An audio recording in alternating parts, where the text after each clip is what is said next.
Welcome back to the Alec Lewis Show. I am your host, Alec Lewis. This is episode 66, recording on Tuesday, March 11th, and anything can happen right as I'm talking, so I'm being very mindful to be quick with this. It's been a wild 24 hours or so. Slow start, picked up a ton on Tuesday morning, as you guys are well aware. Isaiah Rodgers, Will Fries, Jonathan Allen, still waiting to see on Javon Hargrave. Daniel Jones goes to the Colts, so the quarterback question lingers. Next to JJ McCarthy, I mean, it's relentless. As always, this show is presented by First Resource Bank. That's a member FDIC bank in the local Minneapolis area. I know Tim Siegley, Aaron Siegley, and Charlie Anderson and Christy at the front desk have been pumped to see what is next regarding the Vikings, as am I. But yeah, it's been a wild ride. Obviously, the team has shored up some spots that were pivotal for them to shore up, and there's still more work to be done in the special teams department and elsewhere. So we shall see. It's going to be very interesting to see how this thing goes over the next couple hours and what have you. But thought I would kick around some of the signings thus far with Pete Bursich, who is capable and enjoys hopping on every Monday. So thought I would toss some stuff over with him. We got into all the signings, kind of what they mean, what his feel about them is. And then I kind of gave through some of my perspective on some stuff that I've heard over the last couple of days. So hope you guys enjoy this. If something crazy happens this afternoon, we'll be back probably with an emergency pod, but that'll do it for the first episode of the free agent proceedings. Hope you guys enjoy this conversation with Pete Bursich. All right, Pete, how are you? It looks like, the studio's phenomenal. It looks like you're it's getting there. Yeah, you're kind of a podcast. You're a podcast expert. I was having you on, and someone said earlier, you've been having Pete on every week. I was like, I know there should be compensation for this, but hopefully that is coming soon. It's relentless right now. We're recording at 12:05 on Tuesday afternoon. I kind of have to say that because you never know what bubbles in the next 2 minutes or what type of calls I'm going to get. But right. What have you thought of now about a day-ish, 24 hours of this Vikings free agency period? There wasn't a whole lot going on when the gun went off, right? Because you see so many of the big signings and all that. And just like last year, we had to wait a little bit. And so we did. And then this morning, you're rewarded with the news of the moves that they have made. Jonathan Allen, who we're all familiar with Jonathan Allen and from 2 seasons ago when we played in Washington. Good football player. And the more help that we can get on the inside, it's about right now kind of where you need bodies. And so you see the Vikings sign Isaiah Rodgers. I think he's a guy that they've paid him enough where they expect him to play. You're definitely going to see him on the field in different situations. And so along with Theo Jackson and Byron Murphy, okay, now, and then Mekhi Blackman's coming back. So it's like, okay, now you have some bodies because that room was empty going into this whole thing. That room was completely empty. So no matter what you wanted to do on the offensive line, blah, blah, blah, it's like, okay, we need some bodies in here. And so they've taken care of that. But Jonathan Allen coming in, I've said it for 2 years now with this defensive scheme that we have in our ability to put bodies on the defense or on the line of scrimmage. If a defensive tackle wants to play somewhere freely, this is the place to do it, right? It's not a true 3-4 where you're taking on double teams and you're supposed to be eating up 2 to free up the linebackers. That's not quite the scheme that we have.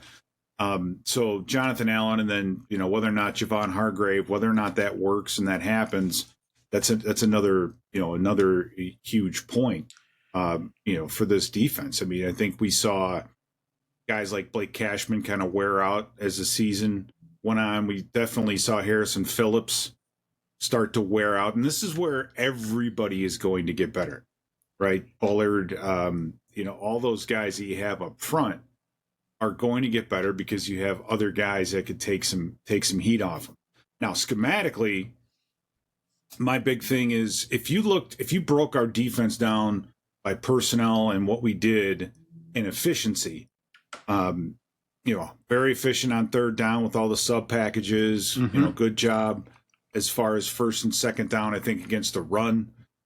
When we rushed 5 and dropped 6, I think that was the least efficient that this defense was, that personnel group, because it was just, you rush 5, and the Bears learned this back in the day with the 46. When you rush 5, you get one-on-ones across the board. Yeah. Somebody's got to win. Well, we didn't always get those wins, right? We either needed to have Grenard get one or Van Ginkel get one, and if they didn't, that was it.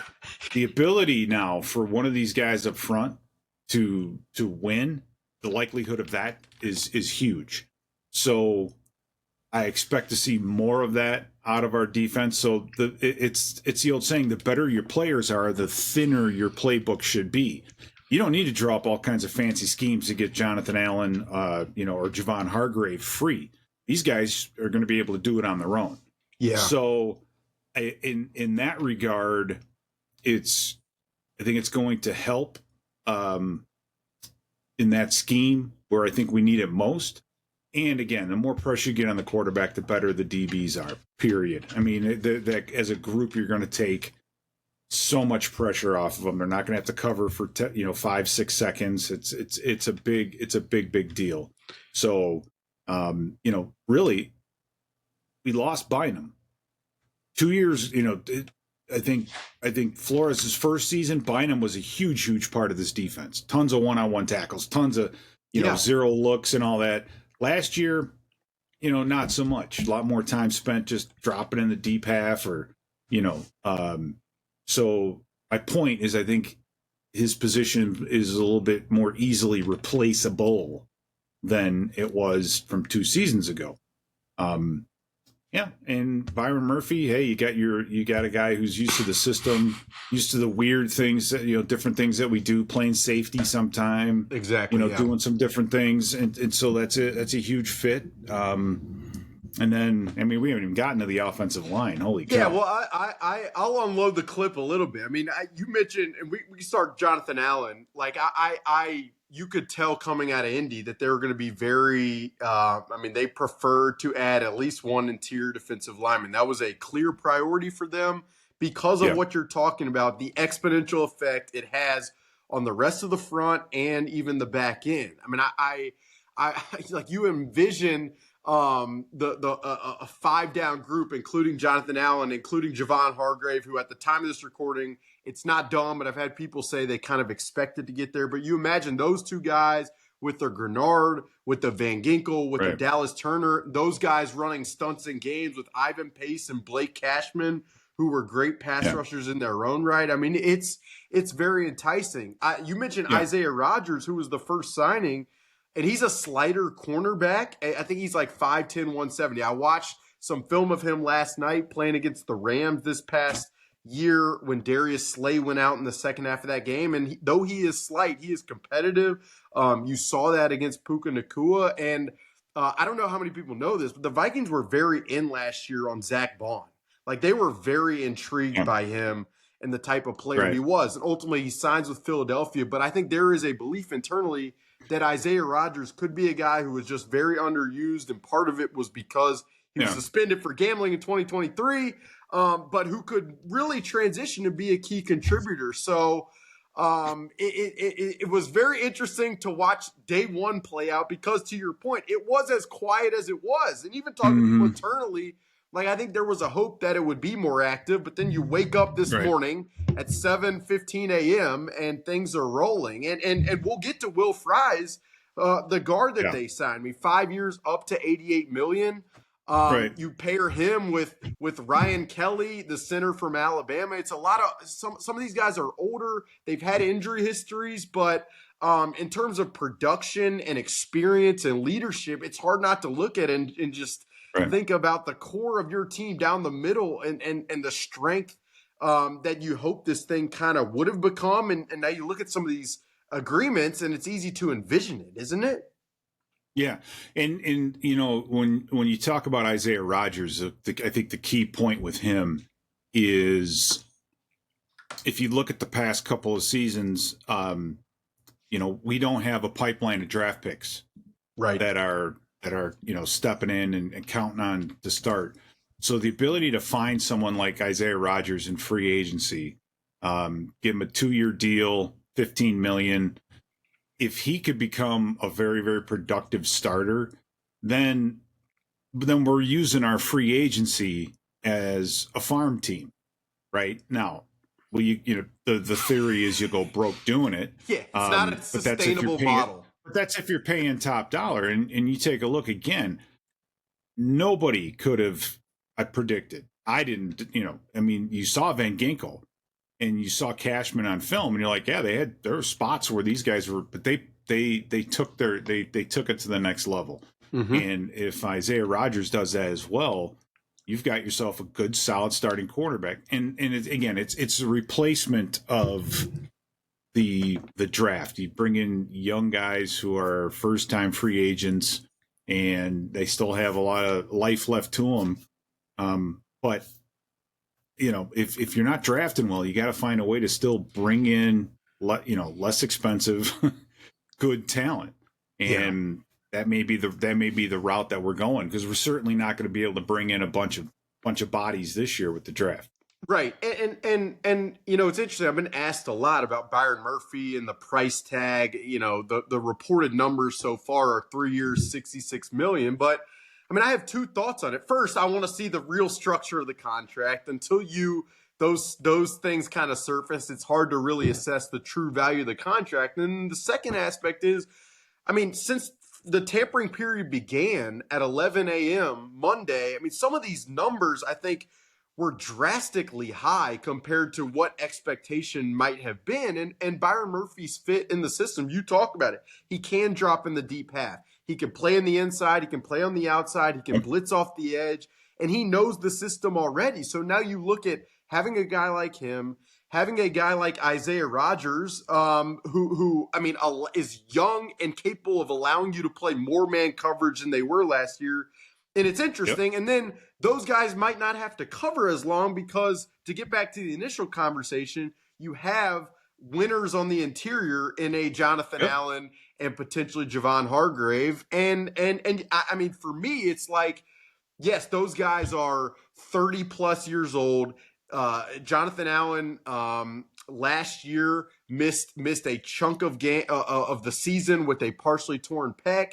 But even when he played, I think in the 10 games he played or so, he had 26 pressures alone, which was more than Harrison Phillips and Jonathan Bullard combined, and almost double the snaps. So you're getting a really productive player who's also a team captain, a Walter Payton Man of the Year, who steps in and immediately has a pretty big, say in the room. I think the defensive staff really pushed for that one. So to see them get it done on Tuesday morning was a positive. It was, and we know with Kevin O'Connell talking to him even at the draft, they're so cognizant of the man that they're bringing in, the teammate that they're bringing in. They want to have the right fit. So, it's exciting. It's very exciting to see how Flores kind of is going to put this thing together now that he's, every year he's adding some more and more tools to it. Right. And, don't forget, we were a top 10 defense ish, somewhere in there. I don't like to look at total yards. But if you look at just the yards per play given up on our defense, we were in the top 10 area. We were top 10 in turnovers, number one in turnovers, but there's a lot of areas, that this defense excelled last year. And I don't, who did we really lose personnel wise? You lost Cam Bynum. Okay. Outside of that, this is exciting because it looks like you're adding to that side, adding that side of the ball. And then offensively, right now, I think we're a good, solid number two running back that isn't just in the spell people, but is vying for the number one position away, from really turning things around on offense and giving the run game. Because again, young quarterback, the best thing in the world is a great defense and a good running game. That's why, again, I go back to Christian Ponder and how much it set this franchise back, because you couldn't have had a better defense. You could not have had a better running game than Adrian Peterson, right? That was the window of all windows to develop a young quarterback. Fast forward is obviously different day and age, everything's different. Sure. So you want to, so adding to the defense is going to help the young quarterback. Adding to the running game is going to help the young quarterback. Adding tight ends and receivers, targets, it's not going to help the quarterback unless he can get the ball to him, right?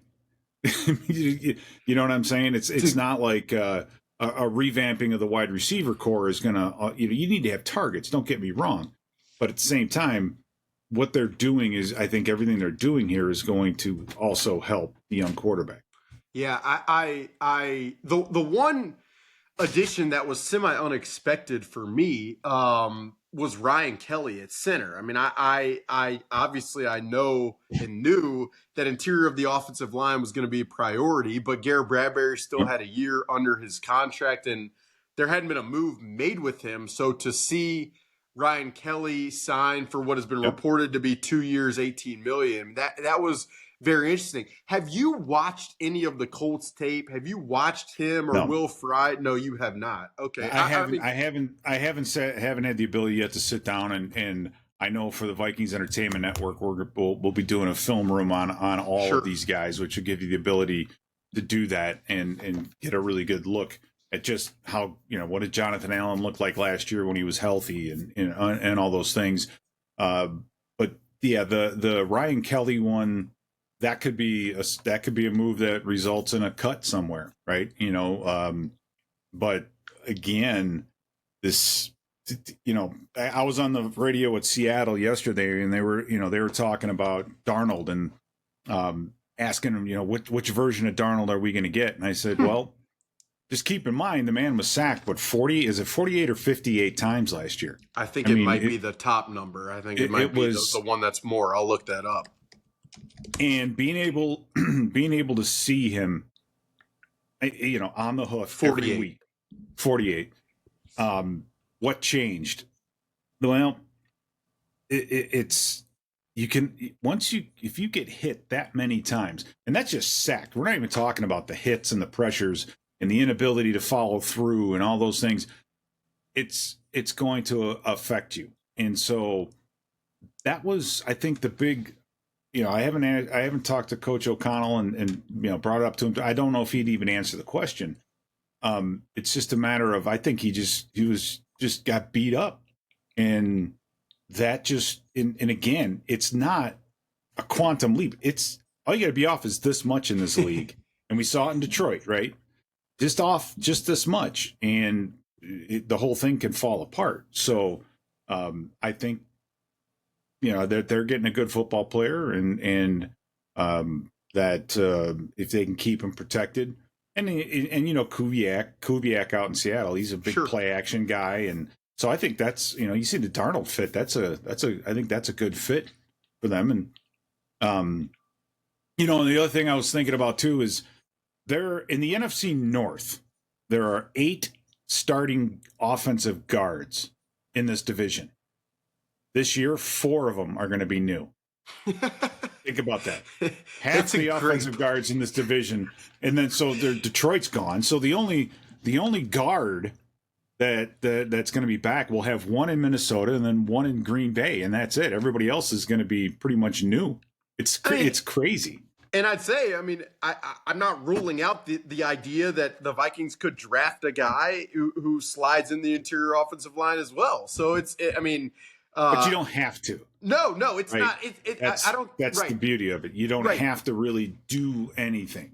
Right. I think the belief would be, yeah, I mean, Blake Brandel early in the season next to Christian Darrisaw was a little more capable for sure. And then if you have a guy in Yeah. Ryan Kelly who is more solidified than Garrett Bradbury, then that may also help Blake Brandel left guard. But I do know, Yeah. I mean, at least prior to the last couple of days, the idea of drafting a guard and for the future, something like that, it was kicked around. It was interesting, but it is wild to your point. And like, the Packers came out Monday and they paid Aaron Banks, I think, close to $20 million a year. Obviously, the Bears were as active as they were on both interiors. And I think early yesterday, speaking Monday, I think that was kind of the refrain I got from Vikings fans and friends that I talked to, is like, to see the Bears go out and trade for the guards they did and then sign Grady Jarrett after he was released. I think there were Vikings people who was like, I thought we were going to be that active. And obviously now here we are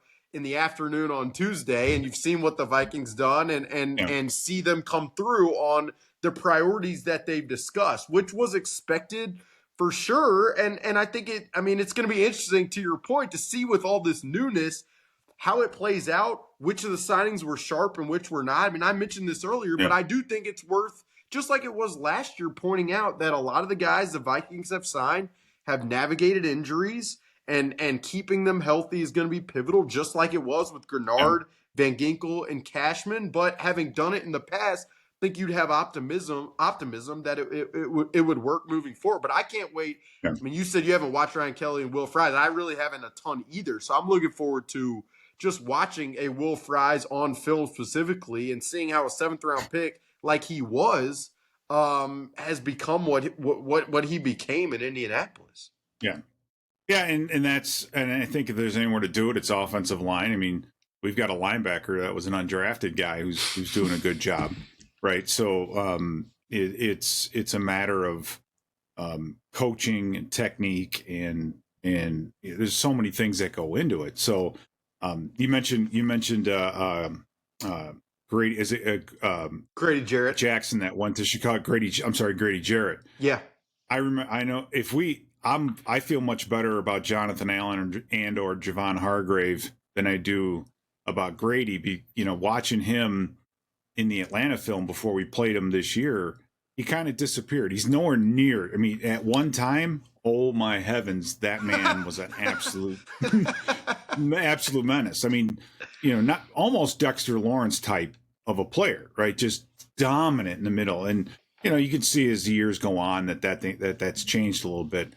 But I think we're going to get a lot more juice out of Jonathan Allen and Javon Hargrave. So, it's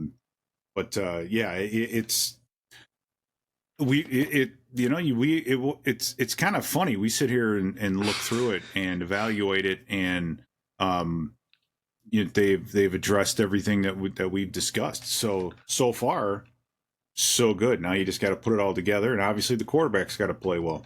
Yeah, I'll never forget the 2022 game in Washington and the defensive tackles and the beating that Kirk took that day in Washington. And maybe the pass. I thought you were going to talk about the pass breakup that the referee had.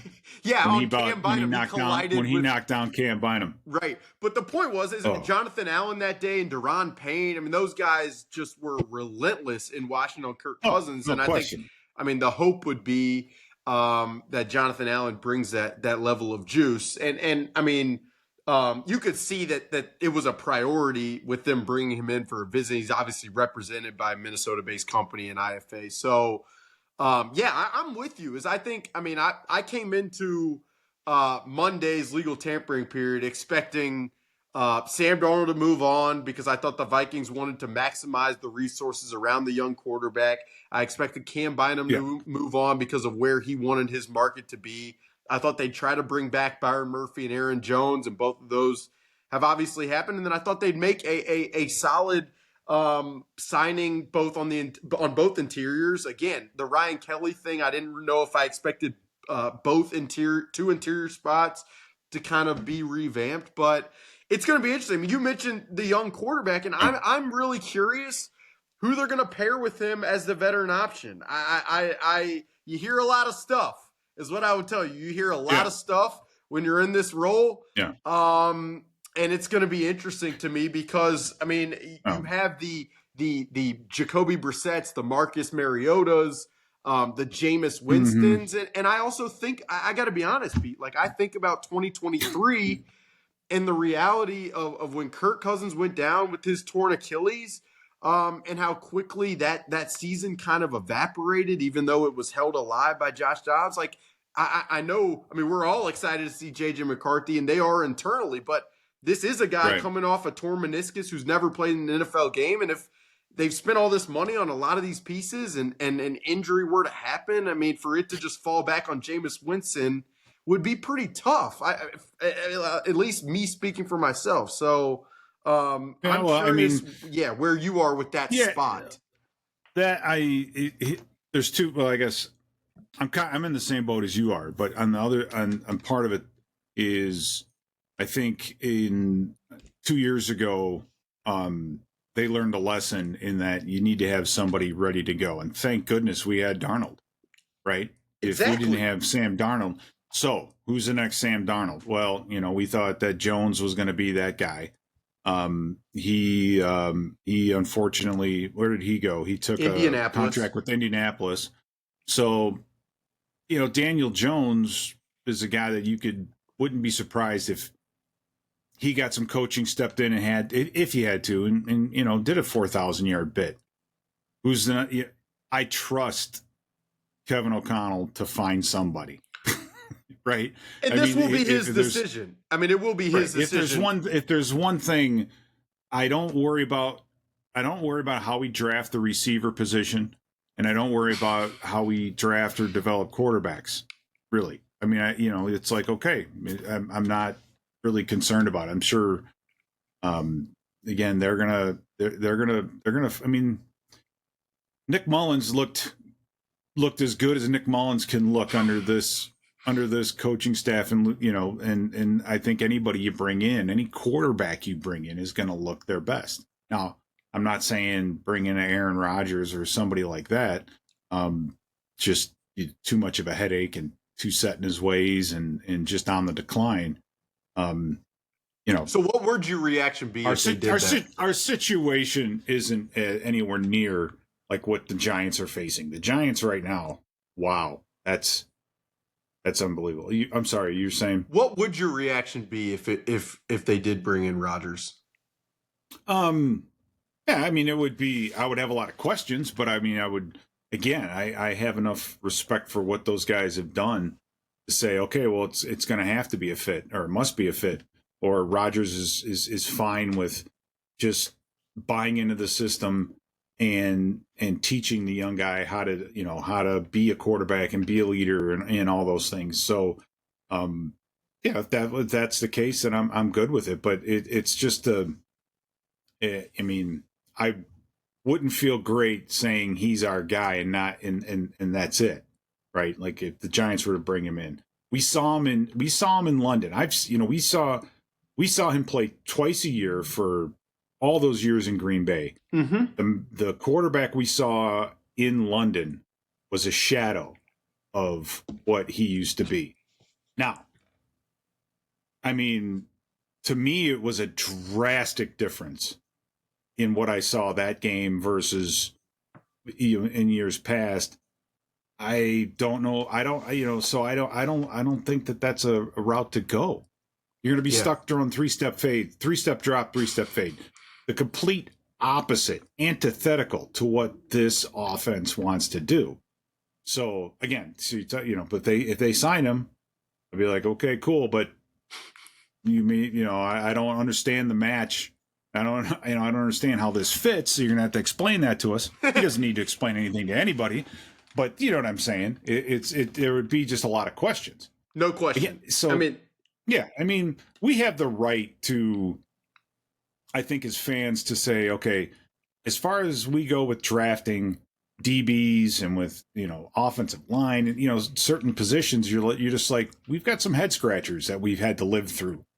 Right. And so we're going to not go off the deep end. But when we're drafting receivers and drafting quarterbacks and stuff, it's like, it's fine with me. I'm not going to get all upset or have them, get all emotional about it. It's like, okay, here we go.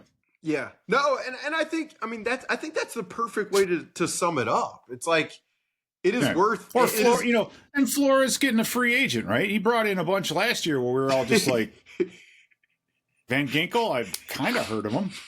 Right, Cashman. He played a little bit, right? I don't know. And then these guys go out and ball out. So it's like, okay, and it's like what Tony Dungy did, and I think that was the genius of him, is knowing his scheme was different, and because it was different, he knew it was different. And when your technique and your scheme all matches, right? You're able to go, because how many, you're able to go and find the right people to fit your scheme. Right. I remember they were not afraid of a 275-pound defensive end. Back in the day, that was light, right? Defensive ends were big. You had to hold up the double team, the whole thing. Tony's like, listen, we move and stunt and do all this stuff so much. I need a guy. I'll take a guy in the draft that's 250, 245, runs a 4.6. That other teams wouldn't want. And we could teach, right. So, or they wouldn't want him in the first round or in the second round, but then you might be able to get him in the third round, right? You're able to find guys that fit, and we're doing that through free agency, right? Alex Van Ginkel and Jonathan Grenard, I wanted to say this earlier. Those guys play as much as they rush the passer, they play the run extremely well. And you mix them in with Allen and Hargrave and some other guys and Ivan Pace. Wow. I mean, there's the potential. That's what you get excited about. You're like, offenses are going to be staying up late trying to figure out how the hell are we going to try to run the football. And they may just say, forget it and throw it. Well, that's fine. Then we'll just pin our ears back, substitute defense, and let's go. Yeah. And then offensively, think about if you can create more of an interior push. The one thing, I'm saying the one thing, it gets interesting. The one thing that tempers my excitement though is the Bears are getting a lot better, right? I mean, they with the people they're bringing in and the talent that they already have, coaching, they're getting a lot better. The Packers got a lot better at the guard position, no question about that. And Detroit is Detroit; they still are until they prove us wrong. So this NFC North, wow! I mean, we could be looking at 3 playoff teams again from this division. Yeah. But it's the expectation. I think that's also part of the reason why on Monday, when it was quiet, I think a lot of people were frustrated because you do see what's going on elsewhere. And it's like, if the Bears are getting drastically better and we're staying stagnant, it's a frustrating place to be. But I mean, as we sit here, it's been very, very cool to see the moves they made. And I'm just curious kind of what they do from here on out. And that'll do it for episode 66 of the Alec Lewis Show. The first time we've done a pod for free agency. Hope that gave you guys an interesting kind of breakdown of the signings thus far. It's been wild. It always is around this time. Very little sleep, but you don't complain about that when you have the opportunity to cover this thing. It is, I'm grateful for it. Never take it for granted. If you guys have questions on anything that's going on, toss those over at The Athletic on our free agency tracker, or throw them even in the comments here on YouTube. If you're listening on Apple, Spotify, you can rate, review, subscribe, but I'll try to be as responsive as I can on questions. In the meantime, like I said at the top, if something crazy breaks, we'll be back with an emergency pod, and I'll give you my thoughts. So stay locked and loaded to the channels. Wild times. Looking forward to see what happens next. Hope you guys enjoy the next, who knows, hours until I talk to you next. That'll do it for episode 66 of the Alec Lewis Show.